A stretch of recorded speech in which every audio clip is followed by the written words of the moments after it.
Mark, you look absolutely exhausted today. Did you have trouble sleeping last night, or did you just drink way too much coffee this morning? It is definitely the lack of sleep, Sarah. I actually went to bed at a very reasonable time, around 11 o'clock, but I didn't actually close my eyes until nearly 2 in the morning. My eyes feel like they are full of sand and my brain feels like it is moving through thick soup. I think I know exactly what happened. It is a story I hear from almost everyone I talk to lately. You were probably lying in the dark, you picked up your phone just to check one little thing, and then suddenly the sun was coming up. Am I right? You are exactly right. I told myself I would just check the weather for today so I would know what to wear. But then a notification popped up on my screen. It was a video about how to organize a kitchen using only plastic bins. I don't even have a large kitchen, but for some reason I felt like I had to know everything about those bins.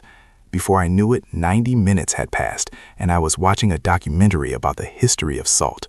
It is honestly embarrassing to admit. You shouldn't feel embarrassed because you are definitely not alone. This is exactly what we wanted to talk about today.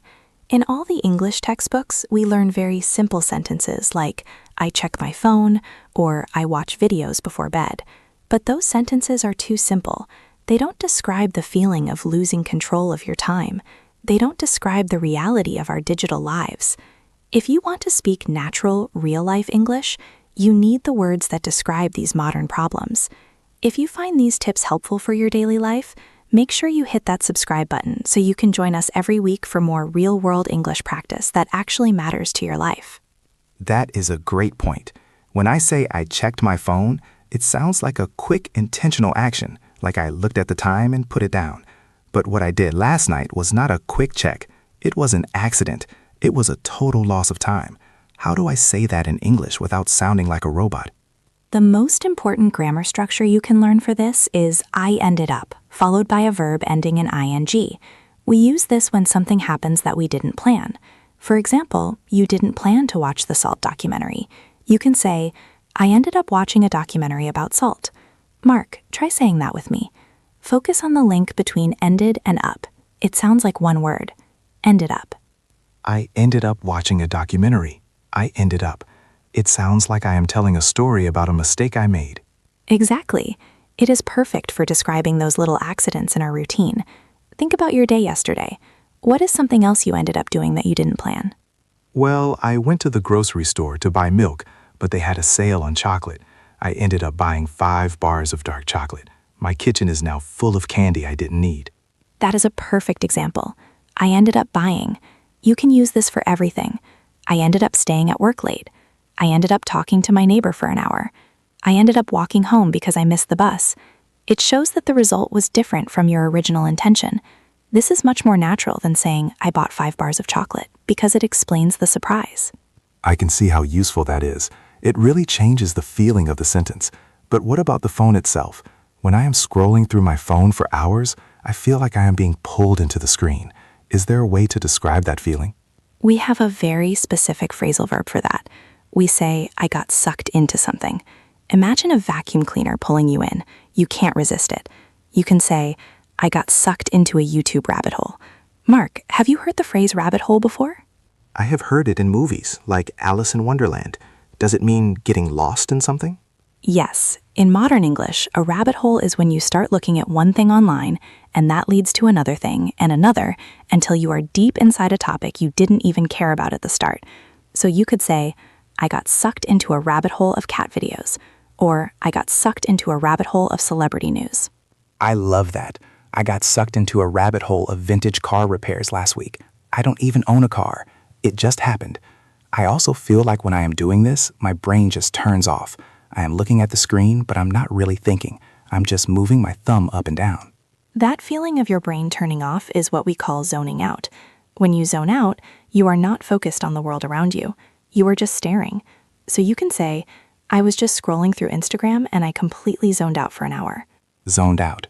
That is a very satisfying phrase to say. I zoned out. It feels very relaxed, but also a bit negative because I am wasting time. I think I zone out every time I sit on the couch after dinner. Most of us do. and there is a very new word that people in their 20s and 30s use for a specific kind of negative scrolling. It is called doom scrolling. Have you heard this one? Doomscrolling? Doom sounds very dark and scary, like the end of the world. That is exactly where it comes from. Doom scrolling is when you keep scrolling through bad news on your phone. Even though it makes you feel sad or anxious, you can't stop reading about problems in the world. Many people find themselves doom scrolling late at night, and it makes it very hard to sleep because their brain is full of worry. I definitely do that, especially with the news. I start reading one article about the economy, and then I am doom scrolling for 40 minutes. By the end, I feel terrible. It is a very bad habit. It is a common habit, though. To make this really stick in your mouth, let's try to put these phrases together into a little story. Mark, I want you to repeat after me and try to match my emotion. I went to bed at 11, but I got sucked into a rabbit hole on TikTok. I ended up doom scrolling until 1 a.m., and I completely zoned out. Okay, let me try. I went to bed at 11, but I got sucked into a rabbit hole on TikTok. I ended up doom scrolling until 1 a.m., and I completely zoned out. Wow, that sounds like a very honest description of my life. It sounds much more natural than saying I used my phone. Now, let's talk about the physical part of this. You mentioned your thumb moving up and down. We call this mindless scrolling. Mindless means you are doing it without using your mind. It is automatic. Mindless scrolling. It sounds like a zombie, a phone zombie. Exactly. If you want to talk about your daily routine more clearly, you can distinguish between productive phone use and mindless scrolling. For example, you can say, I used my phone to check my emails for 10 minutes, but then I spent an hour mindless scrolling. This shows the person you are talking to that you know you were wasting time. That distinction is very helpful. I also notice that my phone is always making noise. It bings and buzzes all the time. Those are notifications, right? Yes, and that brings up a very important pronunciation point for our learners. Words like notification or information are very common in our digital lives. A lot of people struggle with where to put the stress. In English, for words ending in tion, the stress is almost always on the syllable right before the ending. So it is not notification, it is not notification, it is notification. Mark, listen to that A sound. Notification. Notification. I can hear the rhythm now. It is like a little jump in the middle of the word. Notification. Perfect. And the same for information. Information. And another one we use a lot when talking about phones is attention. Attention. These notifications are designed to grab our attention. That makes sense. My phone is constantly fighting for my attention. It is actually quite exhausting. I have heard people talk about something called screen time. Is that just the total time you spend on your phone? Yes. Most phones now have a setting that tells you exactly how many hours you spend looking at the screen each day. We call this your screen time report. It can be quite shocking to look at. Last week, my screen time was 4 hours a day. When I saw that, I felt like I had lost a huge part of my life. 4 hours? That is like a part-time job. I am almost afraid to check mine, but I think I should. If I want to change my routine, I need to know the truth. How do people talk about trying to fix this problem? What words do they use when they want to spend less time on their phone? A very common phrase is to cut down on something. To cut down on means to reduce the amount of something you do. So you can say, I'm trying to cut down on my screen time, or I'm trying to cut down on my social media use. It sounds very proactive and positive. To cut down on. I like that. I am trying to cut down on sugar, and now I am trying to cut down on my phone. It is the same idea of being healthier. It really is. Another thing people do is set boundaries. A boundary is like a limit or a fence. For example, you can say, I have a new rule for myself. No phones at the dinner table. I am setting a boundary to improve my focus. I need that rule. My phone is usually right next to my plate. Another thing I started doing is using a setting called Do Not Disturb. Is that a common phrase to use in conversation? Very common. We use it as a noun or a verb. You can say, I put my phone on Do Not Disturb at 9 p.m. This means no calls or messages will make a sound. It is a way to protect your peace of mind. Or you can say, I am in Do Not Disturb mode right now. I put my phone on Do Not Disturb last night, but I still picked it up to check the time. That was my mistake. I think I need to put my phone in another room entirely. That is what some people call a digital detox. A detox is when you remove something poisonous from your body. So a digital detox is when you spend a period of time, maybe a day or a weekend, without any technology. You can say, I'm going on a digital detox this Sunday to clear my head. A digital detox sounds very intense. I don't know if I can survive a whole weekend without my phone, but maybe I could try a digital detox for just a few hours. Even a few hours can help. The goal is to move from being a passive user of technology to an active one. When Jessie in the video we saw earlier talks about her day, she makes it sound so simple. She wakes up, she checks her phone, she goes to work. But for most of us, that check is a dangerous moment where we can lose our focus for the whole morning. If you learn to describe these moments using the words we practiced today, you will sound so much more natural because you are talking about the struggle, not just the simple facts. I really appreciate this, Sarah. I feel like I have gone from having almost no words to describe my evening to having a whole toolkit. I can say, I got sucked into a rabbit hole, I ended up mindless scrolling, and now I need to cut down on my screen time by putting my phone on Do Not Disturb. You sounds like a native speaker already. It is all about those small, specific phrases that describe the feeling of the action. Before we finish, I want to go over one more very useful phrase. It is, I lost track of time. This is the perfect thing to say when you look at the clock and realize it is much later than you thought. I lost track of time. That is so common. I was playing a game on my phone and I completely lost track of time. Exactly. It is very polite too.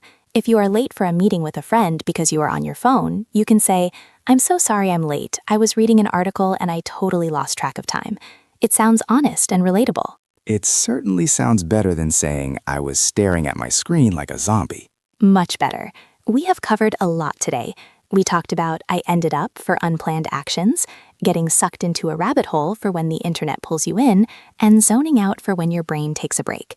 We also talked about doom scrolling for the bad news habits and mindless scrolling for the automatic ones. We looked at the pronunciation of notification and information, and we discussed cutting down on screen time and putting phones on Do Not Disturb.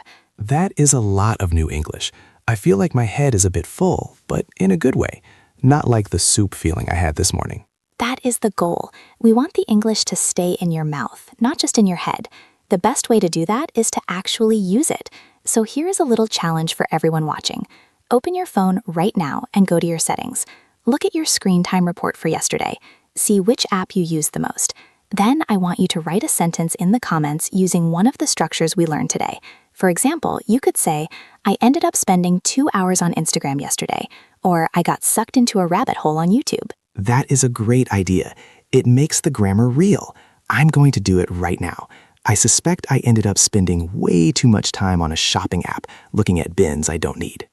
Don't feel bad about it, Mark. The first step to speaking better English is being able to talk about your real life, even the messy parts. If you enjoyed this deep dive into digital life, please give this video a like and make sure you are subscribed. It really helps us reach more learners who want to talk about real life, not just grammar rules. And don't forget to hit the bell icon so you don't miss our next episode. We are here every week to help you move from A2 to B1 and beyond, one conversation at a time. Exactly. Your English progress is just like your digital habits. It happens one small step at a time. Keep practicing, keep shadowing these phrases while you're on the bus or walking the dog, and you will be amazed at how much more confident you feel the next time someone asks, "How was your day?" I'm feeling more confident already, even if I am still a little bit tired. Go get some sleep, Mark, and put that phone in the other room.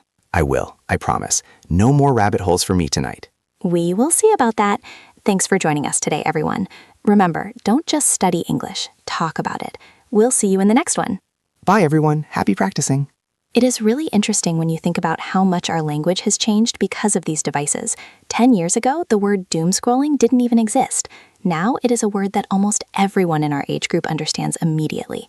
That is why it's so important to keep your vocabulary updated. Textbooks are often 5 or 10 years behind the real world. I noticed that too. When I was in my first English class, we spent so much time learning how to write a formal letter. I have never written a formal letter in my life, but I write 50 text messages a day. I need to know how to talk about those messages and the apps I use. Precisely. And that is why we focus on these scene seeds. A scene seed is just a tiny moment in your day, like lying in bed or standing at a bus stop. If you have the English for those tiny moments, you can survive any conversation. You don't need to know every word in the dictionary. You just need the right words for your life. It makes the mountain feel much smaller. Instead of learning everything, I'm just learning how to describe my Tuesday night. And your Tuesday night is what people actually want to hear about. When a friend asks, "What did you do last night?" they don't want a list of your chores. They want a little story. Saying, "I ended up watching a 3-hour video about how to grow pineapples in your backyard" is a great story. It makes people laugh, and it makes you sound like a real person. It really does. I actually feel like I have a personality in English now, not just a list of vocabulary. That is the best compliment you could give us. That personality is what makes you fluent. It is the ability to express your humor, your frustrations, and your habits. I'm going to go practice that pineapple sentence now, just in case anyone asks. Good luck with that. And remember, everyone, your phone is a tool for learning English, but don't let it become a tool for wasting your time. Use your screen time to listen to these lessons and then put the phone down and go live your life in English. That is a perfect way to end it. See you next time. Let's actually talk about one more thing before we go, because I think it's really important for the people who are still here. It's about the feeling of being overwhelmed by notifications. We mentioned the word notification earlier, but we didn't talk about how to describe the stress it causes. Have you ever felt that, Mark? Where your phone keeps buzzing and you feel like you can't keep up? Oh, absolutely. Especially with work group chats. Sometimes I look at my phone and there are 50 unread messages. I feel a bit of panic. We call that being bombarded, like someone is throwing little bombs of information at you. You can say, "I felt completely bombarded by notifications this morning." It's a very strong, descriptive word. Mark, try saying that. I felt bombarded. I felt bombarded. It really captures that feeling of being attacked by my phone. Bombarded. And when you finally decide to ignore all of them, you can say, "I'm going off the grid." This is a great idiom. It comes from the idea of the power grid, like electricity. If you go off the grid, you are disconnected from everything. You might say to a friend, "I'm going off the grid for the afternoon, so don't expect a reply until tonight." Going off the grid. That sounds like I'm going to live in the mountains. It can mean that, but usually it just means you are turning off your internet. It's a very common way to tell people you need some space. It sounds a bit more cool and intentional than just saying, "I'm turning off my phone." I like that. It makes me sound like a secret agent. I'm going off the grid. Exactly. It adds a bit of style to your English. And that's what we want for our B1 learners. We want you to move beyond the basic information and start adding style and emotion to your speech. When you use words like bombarded or phrases like off the grid, you are showing that you understand the nuances of the language. It's those little details that really make a difference. I used to think I just needed to know more verbs, but actually I just needed better ones. That's a great way to put it. Quality over quantity. You don't need 1,000 verbs. You need the 50 that people actually use every day, like the ones we've practiced today. I'm definitely going to use bombarded next time my boss sends me 5 emails in a row. Just maybe don't say it directly to your boss. You can say it to your friends later. Good point. Context is everything. It really is. Well, we've really covered a lot of ground now. We've gone from the bedroom to the office to the mountains with our vocabulary. I hope everyone listening feels like they have a much better way to describe their digital life now. I know I do. This has been really eye-opening. It's funny how we spend so much time on these devices, but so little time learning how to talk about them. That's why we're here. We want to bridge that gap between the textbook and the real world. And the digital world is a huge part of our real world now. Well, I think it's time for us to go off the grid for a little while and let everyone process all this new information. Good idea, Mark. Thanks for being such a good sport and sharing your late-night scrolling secrets with us. Anything for the learners. I'll see you next episode, Sarah. See you then. And to everyone at home, keep talking, keep practicing, and we'll see you soon. Take care, everyone. One last thing, Mark, before you truly go off the grid. I just remembered a phrase that my younger brother uses all the time when he's talking about his phone. He says his battery is draining. We often talk about our phone battery, but we don't always use the right verb. Draining is like water going down a hole. It means the energy is leaving the phone very fast. Oh, that's a good one. My phone battery is always draining because I keep the brightness so high. That's a perfect sentence. My battery is draining. Or you can say, this app is a real battery hog. A hog is an animal like a pig that eats everything. So a battery hog is an app that uses all your power very quickly. A battery hog. That is so funny. I'm going to use that. My navigation app is such a battery hog. It really is. Okay, now we are actually done. We have given you so many tools today. Go out and use them.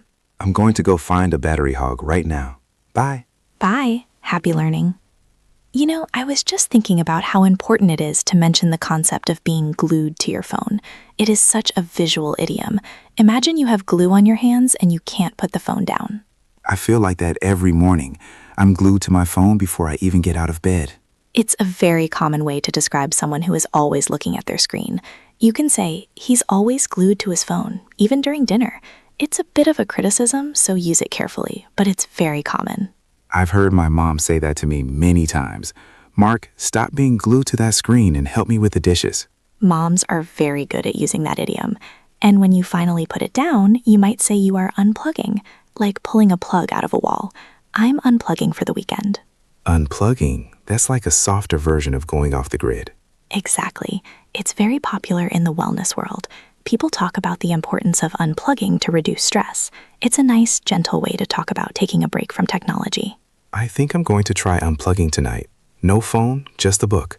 That sounds lovely. A real paper book? No screen? Yes, a real book, with pages I have to turn with my fingers. How old-fashioned. I love it. Well, that's a great goal for tonight. We've really given you guys every possible way to talk about your phones today. We really have. I think we should stop now before we find 10 more idioms. You're right. There are always more, but these are the most important ones. Thanks again for sticking with us. See you next time, everyone. Take care. I was just thinking, Sarah, before we wrap up, we should probably mention how to talk about social media specifically. We've talked about the phone generally, but what about when we are looking at other people's lives? You mean like when we are checking our feed? Exactly. The word feed is so common now. My news feed, my Instagram feed, it's where all the new posts show up. That's right. And when we are looking at those posts, we are often just browsing. Browsing is a great word because it's very relaxed. It's like looking at books in a library or clothes in a shop. You aren't looking for anything specific. You are just browsing. I do a lot of mindless browsing, just looking at pictures of people's vacations. And sometimes that leads to something we call FOMO. Have you heard that acronym? FOMO? Fear of missing out. I know that one. It's when you see your friends at a party and you feel sad because you aren't there. Precisely. It's a very modern English word. You can say, I had to stop looking at Instagram because I was getting major FOMO. Major FOMO. That sounds very natural. I get major FOMO when I see people eating delicious food at restaurants I can't afford. We all do, Mark. We all do. But now you have the English to talk about it, and that's the first step to feeling better. Thanks, Sarah. I really feel like my digital English is 100 times better now. I'm so glad to hear that. That's what we're here for, to help you talk about your real life, including your phone habits and your FOMO. Well, I'm going to go eat some very basic food now and try not to have FOMO. Good plan. Enjoy your basic food, Mark, and everyone else enjoy using your new English. Catch you later. Bye. And remember, if you want to keep improving your conversational English, make sure you check out our other episodes where we talk about work, travel, and health. Each one is designed to give you the specific language you need for real-life situations. Definitely. The more you listen, the more these patterns will feel natural to you. It's all about immersion. And don't forget to practice shadowing. When Mark or I say a phrase, try to say it at the same time as us. Try to match our rhythm and our tone. It's the best way to train your mouth muscles for English. It really works. I do it myself when I'm learning new languages. It's a proven technique. Well, we've really reached the end this time. Thank you for your time and your attention. It's been a pleasure. See you soon. Stay confident and keep talking. Bye. Bye-bye. You know, Mark, I just had one more thought. We should probably tell them how to talk about their phone signal, because that is such a common daily frustration. Oh, you're right.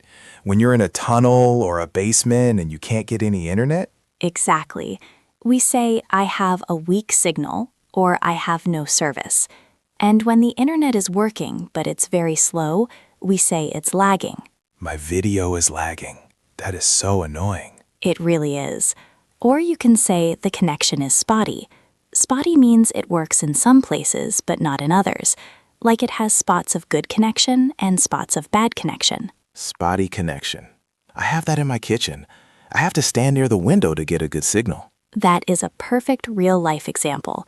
My kitchen has a spotty connection, so my videos are always lagging. Look at you using all this great English. I'm on a roll now. I don't want to stop. I can see that, but we really must. We've given them enough for a whole month of practice. You're right. Quality over quantity, like you said. Exactly. Okay, for the third time, goodbye everyone. Bye. For real this time. Happy talking. One last thing, Mark.